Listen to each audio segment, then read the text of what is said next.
Well, we haven't been able to upload anything for a few weeks because, as Hazel O'Connor kind of warned us, on the 8th day machine got upset, and it did, the computer broke.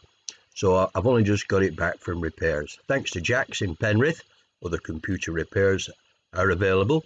So this is just a bit of a video short really, because we've got quite a few uncompleted projects, and sadly they are stuck on a hard disk that isn't working at present. So we're working on some new stuff. So this afternoon I've been in the village of Water back in Rossendale, and we're going to have a very quick look at Nabb Colliery from the coal stave up to the pit top, and we're going to do we're going to get Desi drone up, and we're going to do a video shot all the way between the set and the colliery yard. So the pit was basically situated in the village of Dean, and it was opened 1870 and 1871. This is where it is situated, and it basically replaced the old Dean pit, which closed just prior to that, which was situated just behind the car farm here. And it was connected, Nabb Colliery, to the coal stave, or the set as we call it in East Lancashire, down here near Farmers Grove. This is now a holiday park with camping pods. Now if you look carefully, you can see the pit there, and you can see the very faint line of the old Ginny Road running down the hill.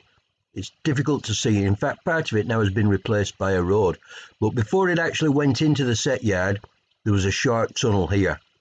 So we're just basically going to show you a few bits and bats of the pit itself and follow the drone up the old Ginny track. So just to explain it a little, we've got one of, it's slightly out of focus, I'm sorry, with the equipment I've got at present. One of John Davis's excellent diagrams of the layout of the surface at Nabb Colliery. That's Dean Lane. We're just above Farmers Grove here, and this is the entrance to the old set yard where the camping place is now. Now as we go in, number 11 there, that's the bagging stage. That's where the coal was bagged. That's actually the top of the set yard itself. There's the Ginny head and the actual haulage coming through this tunnel. Can you see the Ginny in green coming down the hill into this tunnel? That was to let the stock roam freely along the field, and this is where the tubs would have been emptied, and the set top actually was. Number 8 there, that's the men's cabin with a big fire in there. And number 9, well, that was a store. The weigh office was there, so all the carts and later wagons would have been weighed along there before they went off. And most of the mills around Water were actually served from Nabb Colliery. In the later days, they had an NCB wagon that delivered to all of the mills. And if we scoot up the chain road to the pit top, that is the big red brick building here, number 5, the colliery baths, which were opened in March of 1939. The boiler house is there. That's now destroyed really. You can see the bottom of it, but it's for the cows now. And the engine house was next to it there. That was the smithy, and that was the office there. Number 6, that's the old powder magazine.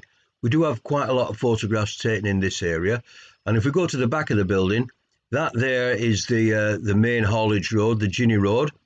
That was brick arched, and that is a travelling road. And this here is the old Red Hole district. This was a rope hauled incline down into the Red Hole district, and behind is the chimney. And you might be able to pick out on some of the pictures that there's an archway there. Well, that's just the remains of the flue for the chimney. So that was actually Nabb Colliery surface. And that's kind of the stretch up to the pit put together there really.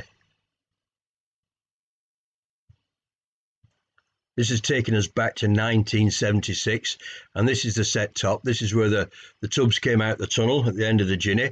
By the side here, this is where coal was bagged for domestic use, the bagging stage. And this is looking at it just from another angle as we come in. We've got the remains of the weighbridge at the front and the set top again. It was kind of, the dialect name for where the bagging stage was the Donkey Nook.